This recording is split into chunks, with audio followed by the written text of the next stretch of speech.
Entramos en la recta final de nuestro programa de hoy y lo vamos a hacer hablando con alguien que nos acompaña todos los lunes y de algo muy importante y sobre todo en estas fechas. Es importante siempre, pero en estas fechas como que nos da todavía más morriña y más pena. Simón Cano, nuestro filósofo de cabecera, buenas tardes, bienvenido. Buenas tardes, muchas gracias. Vamos a hablar de algo que me gustaría a mí ahora mismo estar así, porque con el catarrazo que tengo solo quiero llegar a mi casa y meterme sola en la cama. Sí, totalmente comprensible, ¿no? Es que hay momentos en los que necesitamos una reclusión, ¿no? Sin embargo, tal y como lo has propuesto, es cierto que durante las Navidades en muchas ocasiones hacemos un caso omiso a lo que es la soledad, porque los medios de comunicación, por ejemplo, tan denostados como lo suelen estar por la gente en la vida cotidiana, sin embargo, nos muestran precisamente el otro lado de la moneda, ¿no? Que es justamente la gente sonriente, alegre, ¿no? Cuando el otro lado, que es precisamente el de la gente que no está con nadie, que está sola, justo en un tipo de festividad que digamos, pugna por el asamblearse, el familiarizarse, el socializar, el volver con gente que suele estar a nuestro alrededor y que hace tiempo que no vemos. Entonces, a mí esto me da pie para hablar de la soledad, pero desde una soledad que la filosofía, por ejemplo, ha analizado desde varios puntos de vista y que a mí me gustaría tratar a lo mejor con algunos ejemplos literarios de algunas películas, porque yo creo que así también se capta un poco mejor lo que el ejemplo desvela. Claro, es que lo que nos estás queriendo decir, que además es cierto, ya desde hace unos cuantos años para aquí, como todavía que es más machacón el tema, de que nos están vendiendo en todos los sitios que la Navidad es tiempo de diversión, tiempo de alegría, tiempo de felicidad, y no, porque hay mucha gente que tiene nostalgia por aquellos seres que se han ido. Y hablando de cine, no sé si... Claro, nos va a hablar de ejemplos a través del cine para que lo entendamos mejor, porque la filosofía si no a veces se nos atraganta. No me digas que el primero que me traes es el señor Scrooge. No, a ver, yo... ¿Cuento de Navidad? Sí, claro, por supuesto, aparte es un clásico y a mí Dickens me parece que es un referente y de hecho Historia de dos ciudades, por ejemplo, me parece una novela fantástica, pero sí es cierto que cuando yo pienso en soledad, por ejemplo, una obra literaria que se me viene a la cabeza es, por ejemplo, Cien años de soledad, ¿no? Es una obra magnífica, no sé si la has leído, no. De Gabriel García Márquez. Para mí es de las 5 mejores cosas que yo he leído, aparte fue premio Nobel en los 80, y permite de alguna manera abordar algunos de los tratamientos que ha habido en filosofía sobre la soledad. Es decir, la soledad de por sí ya es desde el latín, es un no estar con alguien, ¿no? Es un no estar que precisamente Aristóteles, por ejemplo, ha tratado en su concepción sobre la amistad. Es decir, la amistad parece de alguna manera una base primordial para lo que va a ser el sustento de la sociedad, ¿no? Hay como un vínculo primario que está en la amistad, esa reciprocidad, esa solidaridad con el otro, de alguna manera funciona como fundamento último de lo que es la sociedad, que de alguna manera nos arranca de esa soledad que es esta conciencia replegada sobre sí misma. Es decir, somos arrancados de esa especie de comodidad que puede suponer en algunos momentos la soledad para realmente vincularnos con otros y a partir de ahí crear una sociedad. Para Aristóteles era muy importante esto, ¿no? La sociabilidad, la socialidad y digamos esto sería una soledad en un plano político, es decir, que la ética y la política nos sacan de nosotros mismos, ¿no? Lo que pasa que, Simón, nosotros no hemos nacido solos. Sí está lo de, hemos nacido solos y nos vamos solos. No, nosotros hemos nacido ya de un cuerpo, hemos nacido de una madre. Nunca hemos estado solos. Claro, esto está bien visto porque precisamente este tipo de soledad apela a nuestra trascendencia en el mundo, de ir más allá del estado de cosas que nos rodean. Entonces, realmente este tipo de soledad a la que se suele aludir con lo de vivimos solos, morimos solos, es un tipo de soledad fenomenológica. Es decir, es una soledad que nos implica a nosotros mismos, como conciencia, como yo, con nuestra capacidad de elegir y decidir, ¿no? Esto de que nosotros decidimos y nuestras consecuencias son vividas por nosotros, ¿no? Es lo que de alguna manera se conoce con lo de autonomía de la decisión, ¿no? Hay aquí precisamente un conflicto de hasta qué punto elegimos nosotros o elige la cultura en lugar de nosotros, pero esta soledad es lo que Ortega llamaba la soledad radical de la elección, que elegimos nosotros con nuestro uso cultural de circunstancias y eso es lo que comparece en la decisión, ¿no? Esto es muy interesante porque, por ejemplo, Platón y Aristóteles han tratado la ciencia y la filosofía, el pensamiento, como algo que parte de la soledad. Es decir, por ejemplo, Platón decía que hay una serie de operaciones intelectuales, pensamientos, ¿no?, que precisamente parten de ese estar el alma consigo misma. Entonces, sabemos que hay una serie de estados en los cuales necesitamos recluirnos en nosotros mismos porque en ese fuero interno emerge el pensamiento, se crea, ¿no?, nuestra propia decisión y el análisis que hacemos de lo que necesitamos, ¿no? Sin embargo, esto ya plantea un problema, que es el de hasta qué punto pesamos nosotros más que el mundo, ¿no? Es decir, esta soledad que es fenomenológica, que no es una soledad de abandono, por ejemplo, ¿no? A lo mejor en Navidades hay gente que se queda sola precisamente porque hay gente que no quiere verla y esta persona pues a lo mejor no quiere preguntar para no incordiar, ¿no?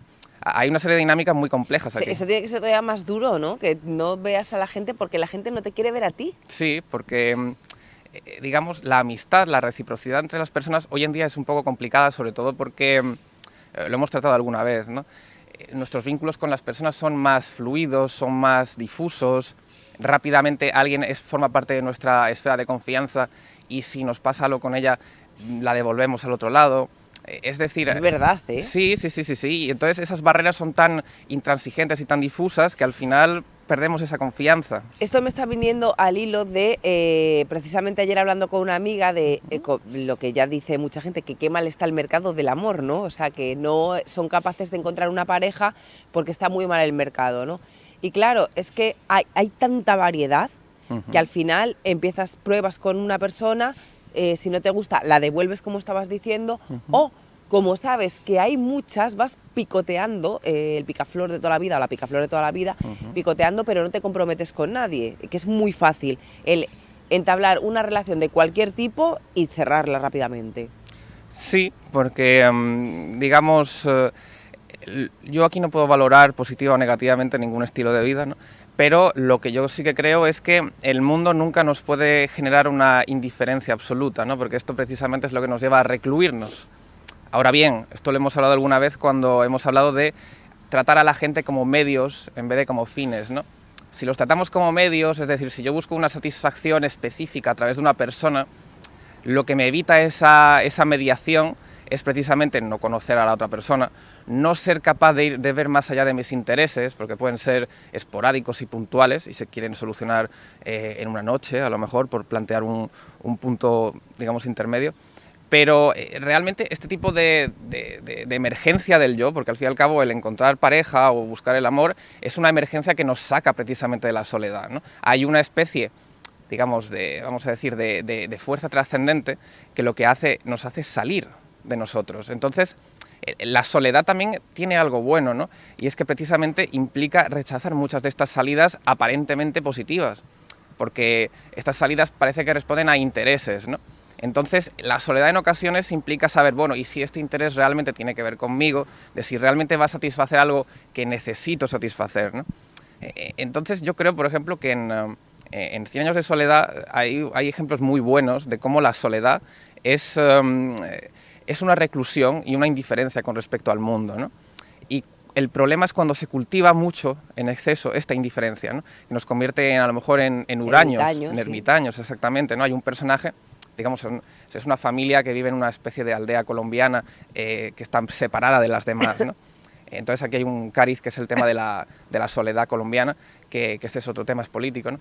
Pero es cierto que hay un personaje que es el padre de la familia, ¿no? Que es José Arcadio, que lo que experimenta precisamente es tanto esa desvinculación del resto del mundo como de la desvinculación por parte de su familia, ¿no? Poco a poco se va alejando de ellos y se va centrando en lo que a él le interesa, ¿no? Hasta que al final degenera como una especie de locura, que le tienen que atar a un árbol, ¿no? Y a mí me parece que esta historia refleja cómo es nuestra relación con el mundo y la soledad. La soledad de alguna manera es esta balanza entre yo, nosotros y el mundo.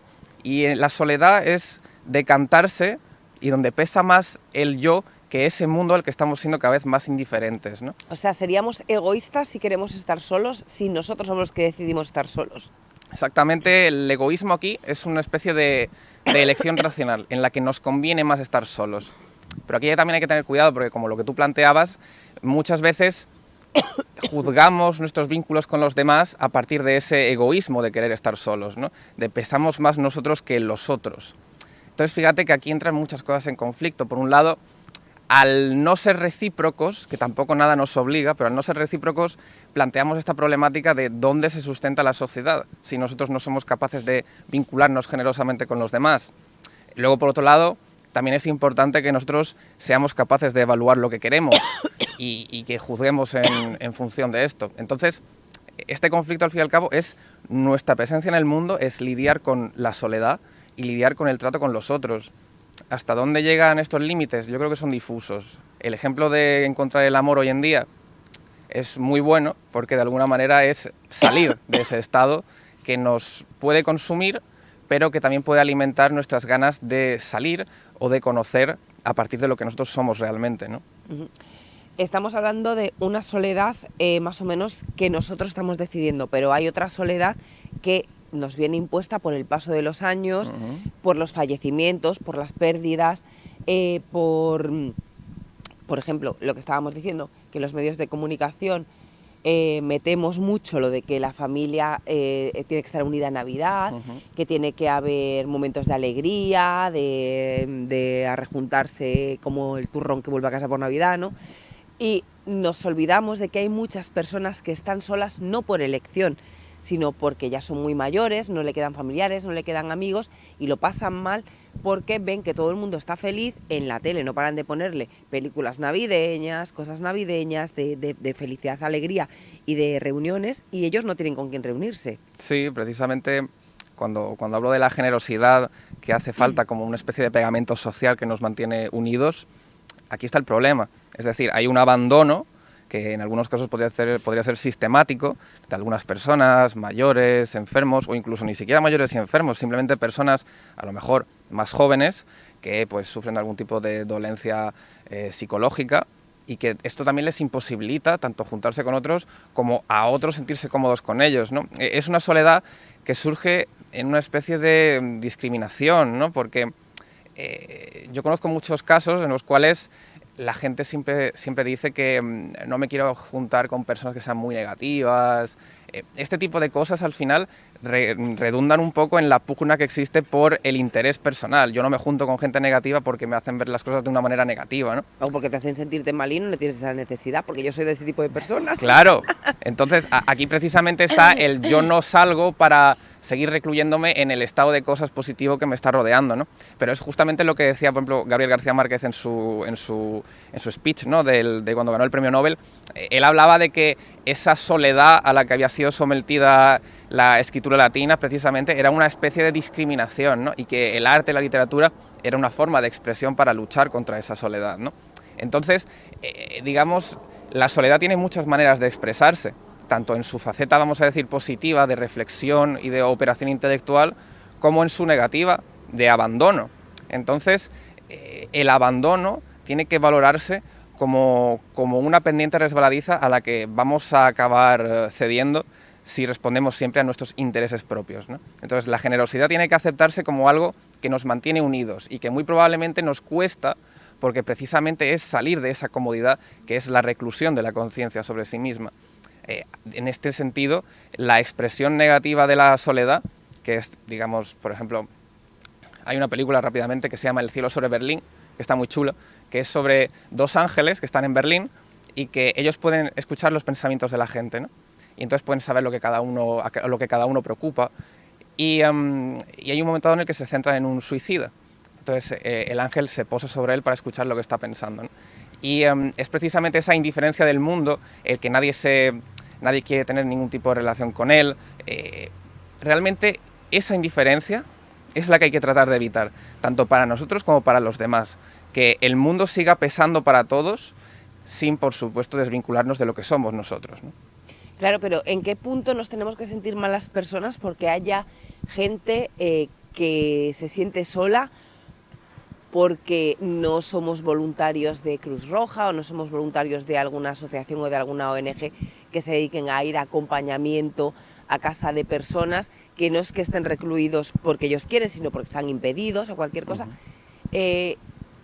¿Tenemos que sentirnos malas personas por no formar parte de esa parte de la sociedad? Sí, bueno, esto es un ejemplo muy interesante porque ahora, por ejemplo, estamos viviendo unos tiempos muy convulsos. Es decir, hay una guerra, dos guerras. Bueno, hay más, lo que pasa es que esas son las que nos Sí, meten dos guerras mediáticas, pero que de alguna manera, con estas dos semillas, ya tendríamos un ejemplo de si realmente es posible pasar unas navidades felices, ¿no? Es decir, una felicidad entre paréntesis, es decir, como un espacio que está fuera de todo lo que está ocurriendo, ¿no? Y si podemos ser felices incluso teniendo la conciencia de lo que está ocurriendo.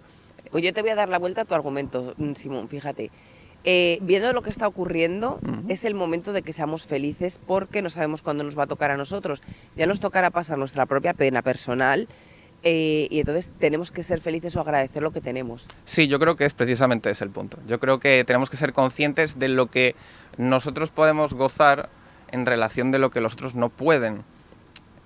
Y precisamente está ahí el... Aunque están los dos puntos de vista, te quiero decir, que no claro, es que no blanco o es, negro. Sí, hoy en día, digamos, el argumentar un punto de vista siempre tiene su contraargumento. La cuestión está en que, a lo mejor, para hacernos partícipes de este pensamiento, que a lo mejor no tiene que caer en un remordimiento, ¿no? Porque realmente nuestra responsabilidad puede no ser la que podríamos suponer. Es decir, nuestra responsabilidad en todo caso es para con nosotros mismos, de ser capaces de entender el mundo que nos rodea. Es decir, que no somos mejor o peor persona por vivirlo desde el punto de vista de la pena, de mira lo que está pasando en el mundo, o por vivirlo desde la parte de alegre de a nosotros no nos está pasando y puede que nos muramos mañana. Es que fíjate que aquí es interesante porque hay gente que directamente siente culpa, hay gente que lo pasa muy mal, hay gente que ve la televisión y se pone a llorar. Yo soy de esas. Es que ahí hay un punto, ¿no? Pero también soy consciente de que estoy llorando por lo que le están haciendo a ellos, pero también soy consciente de que yo tengo que disfrutar de la vida que me ha tocado. Es que, digamos, ¿cómo sería una vida en la que uno no disfruta de la vida que le ha tocado? Porque si vas a estar amargado, preocupado, triste,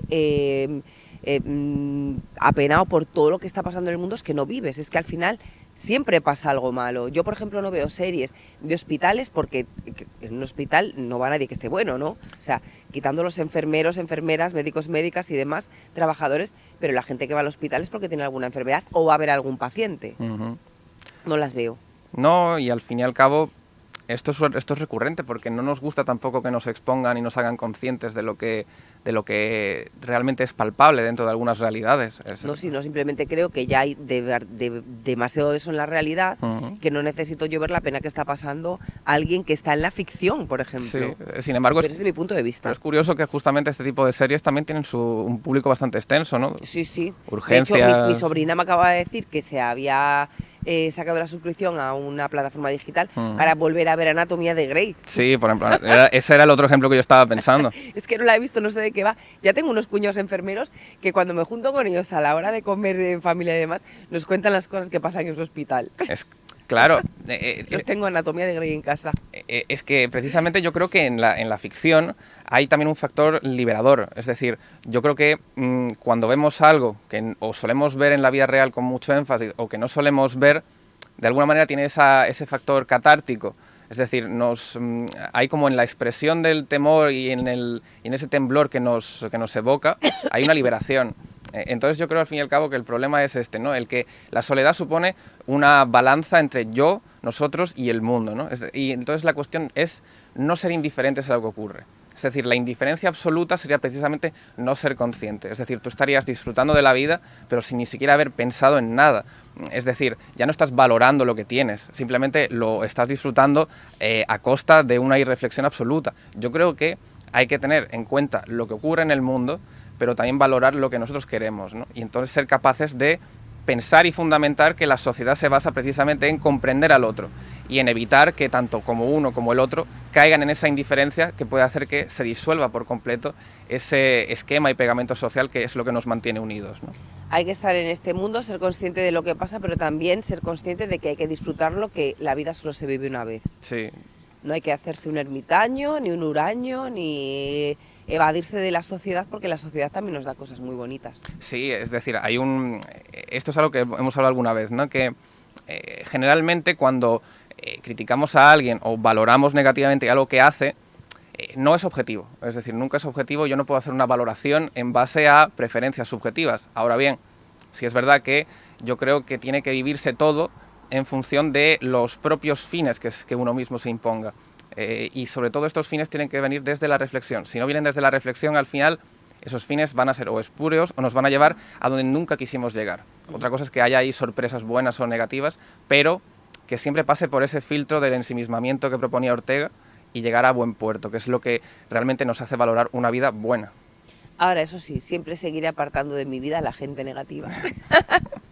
No la gente negativa, sino esa gente que te absorbe la energía, que están todo el día cabreados con el mundo. Sí, bueno, es que justamente hay gente que dice, por ejemplo, que esto, ¿no? Que estar con una... Y no porque no quiera ver lo que pasa en el mundo, sino porque esas personas al final te terminan minando la moral. Sí, es decir, hay que diferenciar entre lo que es moralmente aceptable, es decir, de tolerar a todo el mundo, y otra cosa es lo que hay que hacer o es aconsejable, que a lo mejor es seleccionar dentro de ese cúmulo de gente aquellos que responden más bien a lo que tú respondes también, ¿no?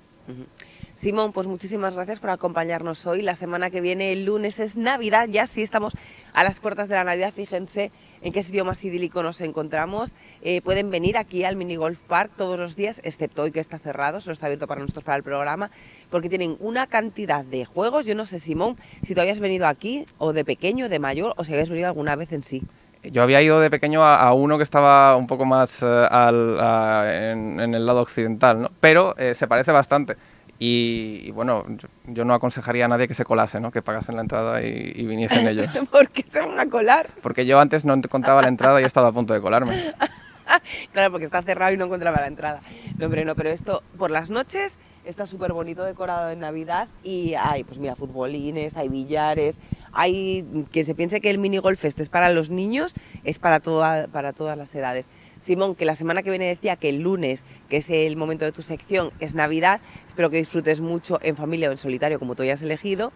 Y que, bueno, pues que nos vemos a lo largo de la semana. Estará Simón, ya les diremos qué día, porque el lunes no va a ser, tenemos que cuadrar agendas. Igualmente, pues pasad felices fiestas y vivid bien y con cuidado. Claro que sí, y abrigados, porque con el catarrazo que tengo yo, lo último que necesito es coger otro resfriado más. Simón, felices fiestas. Igualmente, muchas gracias.